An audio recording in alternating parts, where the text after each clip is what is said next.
Olá pessoal, tudo bem? Lembra que eu conversei com vocês sobre a possibilidade de construir um material informando as principais condutas técnicas do técnico de enfermagem.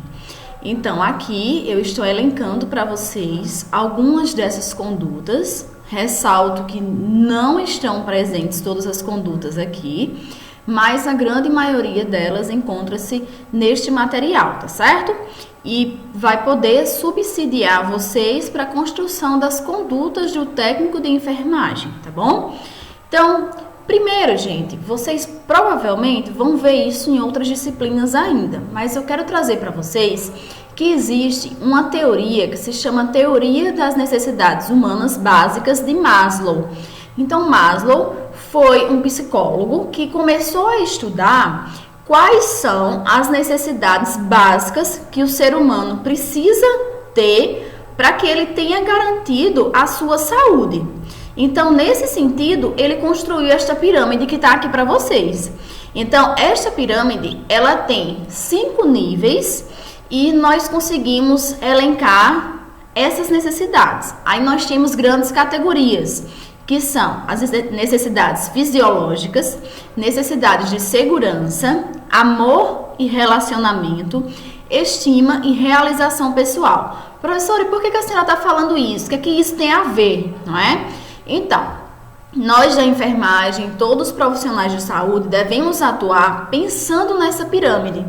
Porque lembra que saúde não é só o bem-estar físico, é o bem-estar físico, psicológico, social, cultural e espiritual. Então, existe uma gama de sessões que precisam ser atendidas para que esse paciente tenha uma boa condição de saúde. Não adianta eu atender um paciente e esse paciente ter alta, eu não orientar ele quanto aos cuidados pós-alta, por exemplo, porque eu vou deixar a saúde dele frágil. Não adianta eu chegar no paciente e apenas administrar a medicação e ir embora. Então, eu tenho que conversar, eu tenho que saber quais são as condições psicológicas desse paciente, além das condições biológicas, gente. Eu não tenho que pensar apenas na questão da doença em si, mas no que ela pode acarretar. Saber que aquele indivíduo, ele carrega com ele costumes, tradições, carrega uma família, carrega um lar, carrega um emprego. Então, ele carrega diversos itens que vão compor o que nós chamamos de conceito de saúde atual. Então, dentre as necessidades fisiológicas, tem a necessidade de comer, a necessidade de repouso, de moradia, também está dentro dessas necessidades. Segurança, a segurança dele próprio, a segurança dele no emprego, os recursos que ele tem, a segurança relacionada à saúde dele, a segurança relacionada à família, amor e relacionamento. Será que essa pessoa tem um bom vínculo social? Será que essa pessoa tem a boa interação social, uma boa interação com sua família? Quanto à estima, como é que está a autoestima dele? Será que ele se autovaloriza? Será que ele tem uma autocompaixão? Será que ele tem uma autoconfiança de tudo que ele realiza? Ou será que esse lado dele está prejudicado? Como é que eu, profissional de saúde, posso atuar tentando promover uma autoestima nesse paciente, por exemplo? Realização pessoal, que inclui questões relacionadas à moral desta pessoa, a criatividade dela, a solução de problemas, conflitos, ausência de preconceito, aceitação dos fatos. Então, tudo isso, gente, são necessidades que foram elencadas por Maslow e que ele viu que precisam de ser atendidas. E para isso existem condutas que a gente pode fazer. Eu elenquei aqui para vocês algumas portarias, leis, resolução que vem trazendo o que é que a enfermagem pode fazer, onde é que ela pode atuar. Existem diversas outras, obviamente, como eu já comentei desde o início desta aula, e vocês vão estudar durante o curso. Então, primeiro, a lei que vai regulamentar o exercício profissional da enfermagem, isso inclui o que, gente? O enfermeiro, o técnico de enfermagem e o auxiliar de enfermagem está dentro desta lei, estão dentro desta lei. Então, a Lei 7.498 de 1986 é a Lei do Exercício Profissional. E essa lei, ela é regulamentada por um decreto também, que é o Decreto 94.406 de 1987. Então, esta lei, associada com este decreto, vem regulamentando sua atuação na área da enfermagem. Dentro desses dois que eu acabei de falar, a gente consegue entender o que é que compete ao enfermeiro, por exemplo, o que é que compete ao técnico de enfermagem, tá bom? Na portaria 2436, de 21 de setembro de 2017, ela vem trazendo a PNAB, que é a Política Nacional de Atenção Básica. Então, se você for atuar na unidade básica de saúde, dentro desta portaria 2436, ela vem trazendo quais são as competências de todos os componentes da unidade básica de saúde, tá certo? A portaria 1600 de 2011, ela vem trazendo também as questões quanto à urgência e emergência. Ela é a Política Nacional de Urgência e Emergência. Então, dentro dela está descrito também algumas regulamentações no âmbito da urgência e emergência. A resolução COFEN 564 de 2017, ela traz o quê? Ela traz o Código de Ética dos Profissionais da Enfermagem. Então, inclui todas as categorias da enfermagem. Ela traz quais são os direitos desses profissionais, quais são os deveres desses profissionais. Então, essa legislação que eu comentei aqui para vocês, lembrando que essas duas portarias são do Ministério da Saúde, tá? Essa legislação que eu comentei agora para vocês, ela vem respaldando algumas de nossas condutas. Existem diversas outras resoluções do COFEN, existem pareceres. Então, mas esses daqui são os que eu selecionei para elencar aqui para vocês hoje. Então, esse decreto 94.406 de 1987, ela fala o seguinte, esse decreto fala o seguinte: técnico de enfermagem exerce as atividades auxiliares de nível médio técnico atribuídas à equipe de enfermagem, cabendo-lhe assistir o enfermeiro. Em que situações? Vamos lá. No planejamento, programação, orientação e supervisão das atividades de assistência de enfermagem. Na prestação de cuidados diretos de enfermagem a pacientes em estado grave. Na prevenção e controle das doenças transmissíveis, em geral, em programas de vigilância epidemiológica. Então, lembra quando eu converso com vocês na parasitologia sobre a questão de notificação, sobre a questão de vigilância em relação à água, por exemplo, em relação a alguns comportamentos alimentares, higienização de alimentos e tudo mais? Aí pode entrar a questão de doenças transmissíveis, vigilância epidemiológica, incluindo nessa vigilância epidemiológica, vigilância sanitária também. Na prevenção e no controle sistemático da infecção hospitalar. Na prevenção e controle sistemático de danos físicos que possam ser causados a pacientes durante a assistência de saúde. E o que é que diz a Lei 7498 de 86? O técnico de enfermagem exerce atividade de nível médio envolvendo orientação e acompanhamento no trabalho de enfermagem em grau auxiliar e participação no planejamento da assistência de enfermagem, cabendo ao técnico de enfermagem o quê? Vamos ver.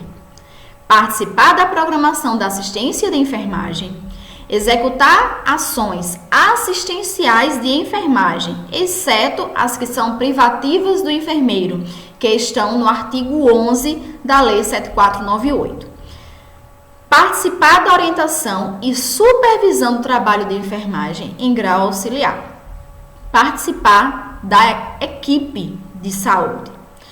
Então, até agora, nós conseguimos ver o decreto e a lei, que os dois juntinhos vão regulamentar o exercício profissional da enfermagem.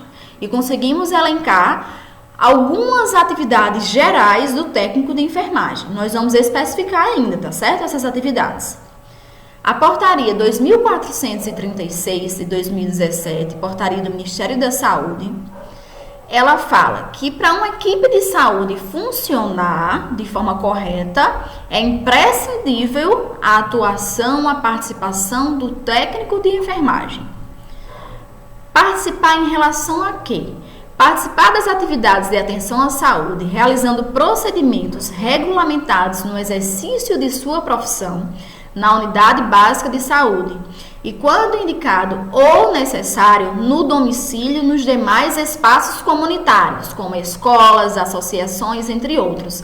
Então, aqui a gente consegue enxergar que você, futuro técnico de enfermagem, pode trabalhar na unidade básica de saúde, tanto dentro dessa unidade, como serviços fora dessa unidade, que sejam numa área adscrita. Quando eu falo área adscrita, o nome é adscrita mesmo, e abrange toda aquela área que a unidade básica de saúde é responsável. Por quantas casas ela é responsável, por quantas famílias, tá certo? E, gente, existe o que está comentado até aqui, né? A questão no domicílio e demais espaços comunitários, que vocês atuam nas visitas domiciliares, nas buscas ativas, atuam no que a gente chama de escola, que é o PSE, Projeto Saúde na Escola, e isso envolveu muita gente para que se conseguisse chegar nessa atuação da unidade básica de saúde nas escolas. Eu já fiz parte desses projetos, é um projeto muito interessante, onde é verificado sinais vitais dessas crianças, dessas escolas, antropometria, onde você pode acompanhar o crescimento e desenvolvimento dessas crianças, vacinação, orientação sobre temas diversos, como, por exemplo, o bullying, tá? Então, existe sim uma atuação do técnico de enfermagem unidade básica de saúde e também na unidade externa, que é a parte adscrita dessa UBS. Realizar procedimentos de enfermagem como curativos, administração de medicamentos, vacinas, coleta de material para exames, lavagem, preparação e esterilização de materiais, entre outras atividades delegadas pelo enfermeiro de acordo com sua área de atuação e a regulamentação. 3. Exercer outras atribuições que sejam de responsabilidade na sua área de atuação. Ficou claro? Vamos dar continuidade. Eu elenquei aqui para vocês, esses slides, tem outros slides também, algumas técnicas que vocês podem realizar. Então, vocês podem. SSVV são sinais vitais. Vocês podem verificar todos os sinais vitais. E lembrando sempre que é importantíssimo realizar o registro, a anotação desses sinais vitais. E que para cada sinal vital existe uma técnica, um procedimento para que ele seja mensurado, que vocês ainda vão ver em outras disciplinas, certo? Na disciplina de fundamentos. Curativos não é simplesmente, vou fazer curativo. A gente sabe que existem diversos tipos de curativos e que esses curativos dependem do tipo de ferida que esse paciente estiver apresentando, certo? Mas vocês podem sim fazer curativos. Questão do banho no leito, a troca de fraldas, verificar a saturação de oxigênio desse paciente, ou seja, qual é a quantidade de oxigênio que as moléculas de hemoglobina estão carregando neste paciente, certo? Registrar no prontuário as características relacionadas à ferida, ou seja, como é que está essa ferida? Essa ferida está com qual tipo de tecido? Essa ferida tem algum exudato? Tem pus essa ferida? Então, essas características vocês precisam registrar na hora de realizar o curativo e realizar tudo o que foi utilizado no procedimento do curativo, tanto para limpar a ferida como para cobrir a ferida. Isso está regulamentado no COFEM, na resolução 567 de 2018. Sinais e sintomas. Eu tenho que verificar se esse paciente tem náusea, se esse paciente tem vômito, se esse paciente está com alguma outra alteração, hematoma, rush cutâneo, urticária. Então, tudo isso eu preciso verificar no paciente e anotar na minha anotação de enfermagem. Educação em saúde também, pessoal. O que é que vocês precisam orientar aquele paciente para ele prevenir determinada patologia? Ou como eu falei para vocês, se for uma atuação de saúde na escola, por exemplo, o que é que eu preciso conversar com esses jovens, certo? Débito urinário, preciso verificar qual é a quantidade de eliminação urinária desse paciente, tá? Diurese, a diurese, urina do paciente, tá? Beleza, o paciente está urinando 5, 6 vezes ao dia, por exemplo, 4, 5 vezes ao dia. Tá, qual é a cor dessa urina? O paciente sente dor ao urinar ou não? Tem espuma nessa urina ou não? A gente sabe que espuma na urina é uma característica de proteinúria, que pode ser uma característica, por exemplo, em mulheres gestantes, que elas vão evoluir para uma pré-eclâmpsia, por exemplo. Pode ser uma característica de hipertensão na gravidez. Eliminações, como é que está a eliminação? Tanto urinária, como também eliminação intestinal desse paciente. Qual a consistência das fezes, de quanto em quanto tempo que ele faz, tá? Proceder o registro das ações efetuadas no prontuário do paciente de forma clara, precisa e pontual. Inclusive, contra o registro de ações, existe um protocolo de como deve ser realizada essa anotação de enfermagem. Qual é a cor da caneta? O que vem primeiro é a data. Então, existem termos que nós não podemos utilizar, já outros que devemos utilizar, tá? Então, isso tudo existe em protocolos. Você pode verificar se o paciente tem edema. Se esse paciente tem edema, pode ser sugestivo de uma disfunção renal, por exemplo.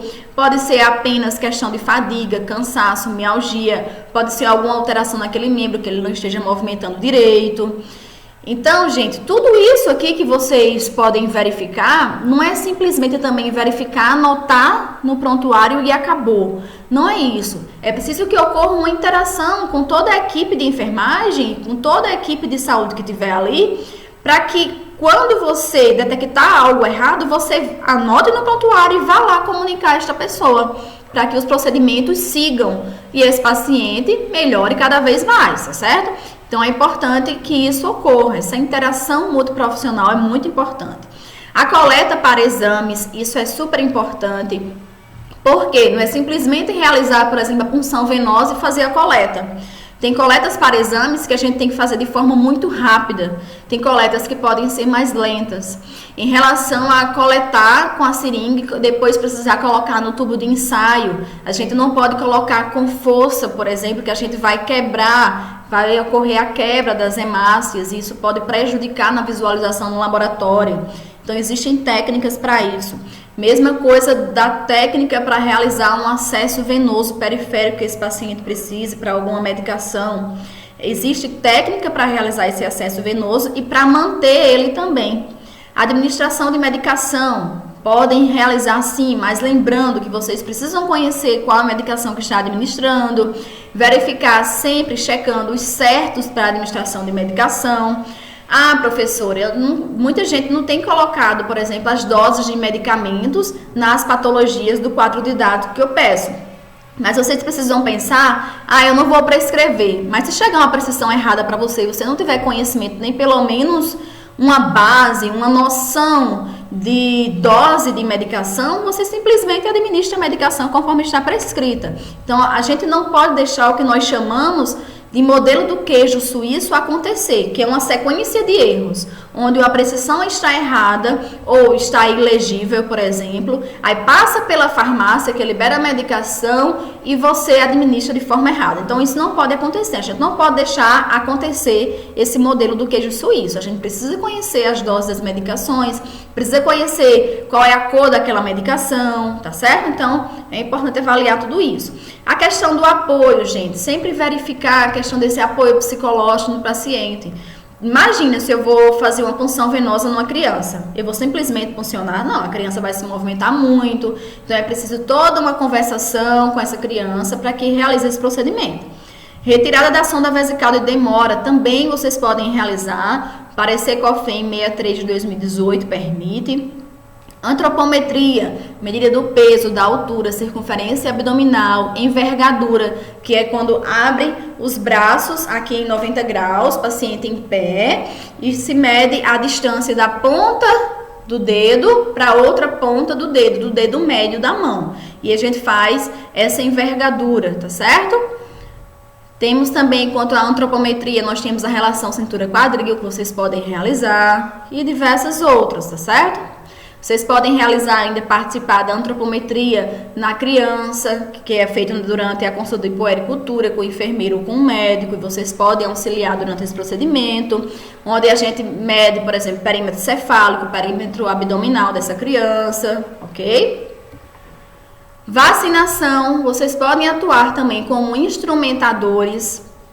Tá aí o COFEN 214/1998, que permite essa atuação do técnico de enfermagem como instrumentador, desde que ele esteja sob responsabilidade do enfermeiro do setor. Então, às vezes você é um instrumentador de um médico X, tá? Pode acontecer? Pode, mas lembre que sua atuação precisa estar supervisionado por um enfermeiro, e você pode estar supervisionado por aquele enfermeiro da unidade daquele momento. A coleta do SUAB, por exemplo, agora para a COVID, pode ser realizado pelo parecer COFEN 18/2020, permite isso. Limpeza e desinfecção de material, oxigenoterapia, qual tipo de máscara que esse paciente tem que usar, qual tipo de catéter, tá? Nebulização também entra aí.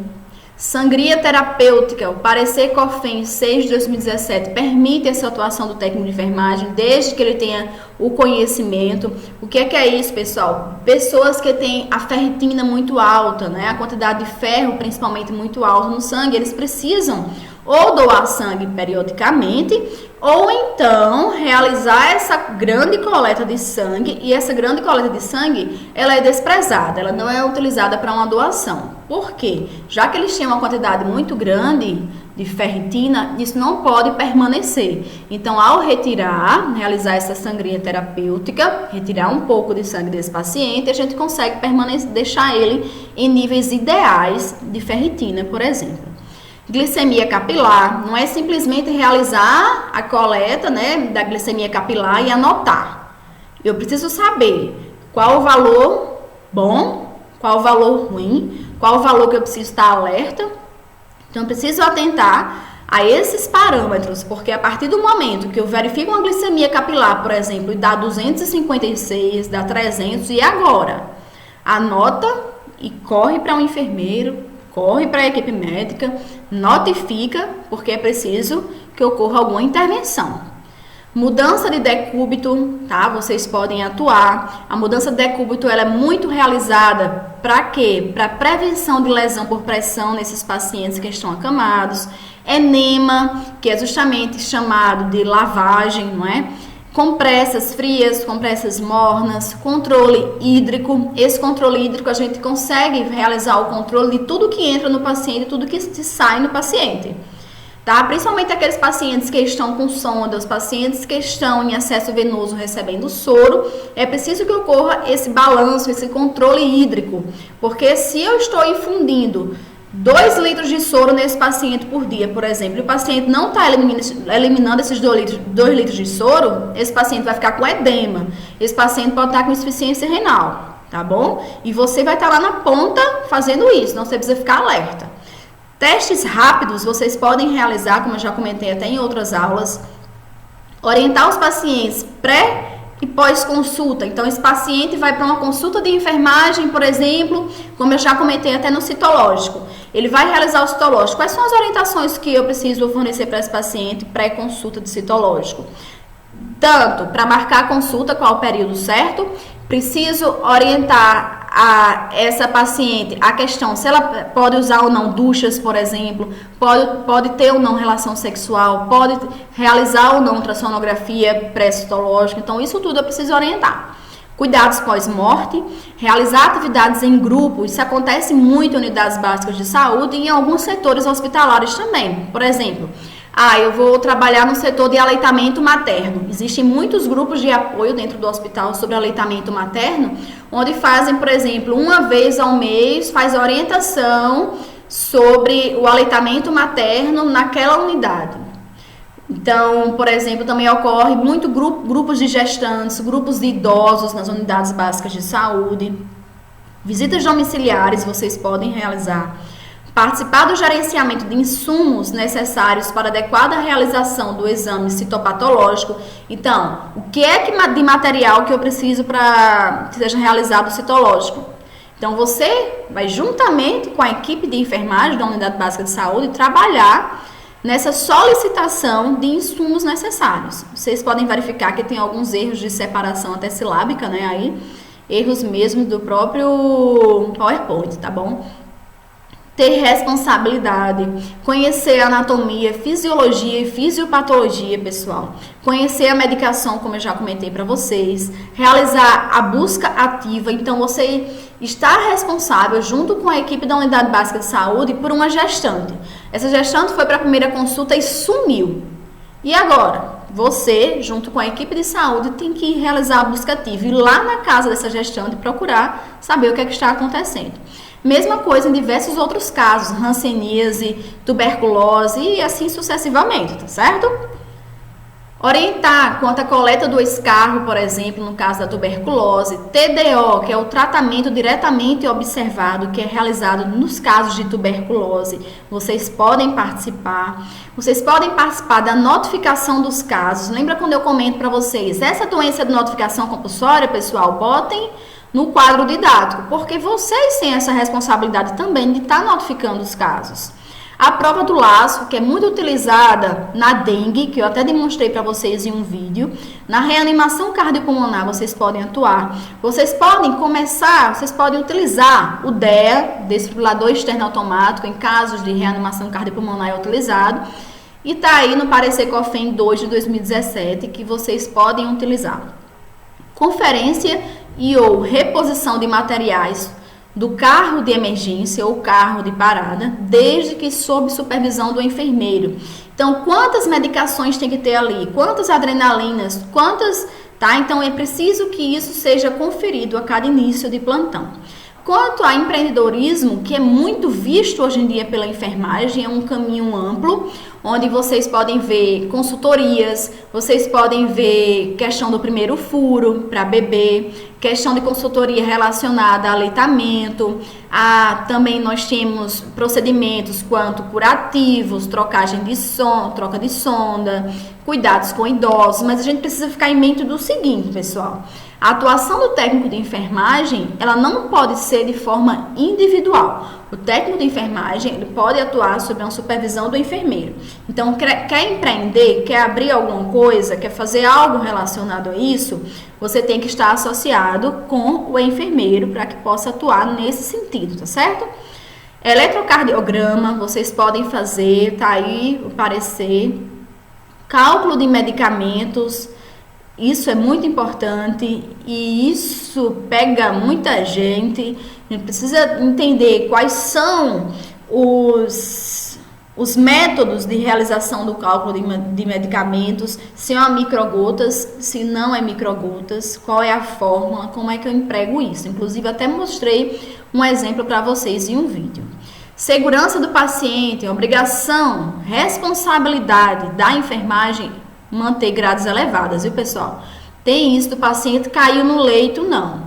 Isso acontece porque a enfermagem deixa as grades baixas ou, enfim, não pode, tá? É responsabilidade sua.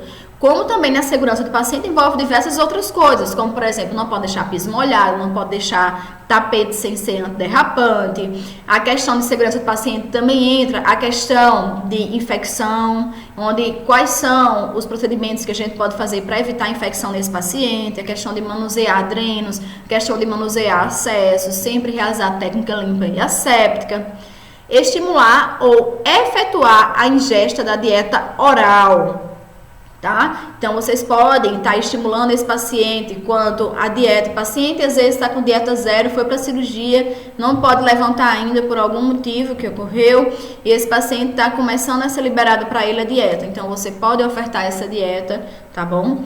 Promover os cuidados gerais ao paciente de acordo com a prescrição de enfermagem ou protocolo pré-estabelecido de nutrição parenteral. Então, é aquele paciente que está com uma sonda, por exemplo. Você pode administrar essa medicação, pode administrar essa nutrição para esse paciente por sonda. Depende da prescrição de enfermagem, depende do protocolo estabelecido no local, certo?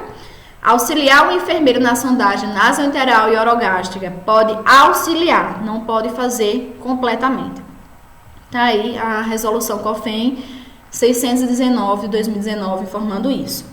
Comunicar ao enfermeiro ocorrências quanto à aceitação da dieta e ou suplemento. Então, é aquela história que eu disse. Você não vai lá, só ver um sinal e sintoma e vai embora. Você tem que ficar alerta ao que aquele sinal e sintoma quer dizer. Por isso é importante conhecer a fisiopatologia das doenças. Porque a partir do momento que você conhece que tal clínica pode estar associada com tal doença, isso vai te chamar a atenção para você ir lá e notificar o profissional e falar com propriedade. Ah, esse paciente tem náusea, esse paciente tem vômito, o vômito foi mais de 3 vezes, o vômito é em jato, o vômito tem sangue, tá? Então, isso tudo precisa ser investigado. Então, tudo isso precisa ser investigado, ser anotado e ser comunicado a toda a equipe. Aqui foram as referências utilizadas para a montagem desse material. Então, é um material curto. Aqui não tem para vocês todos os procedimentos, mas acredito que pode dar uma grande luz aí para vocês, tá bom? Tchau, tchau, pessoal.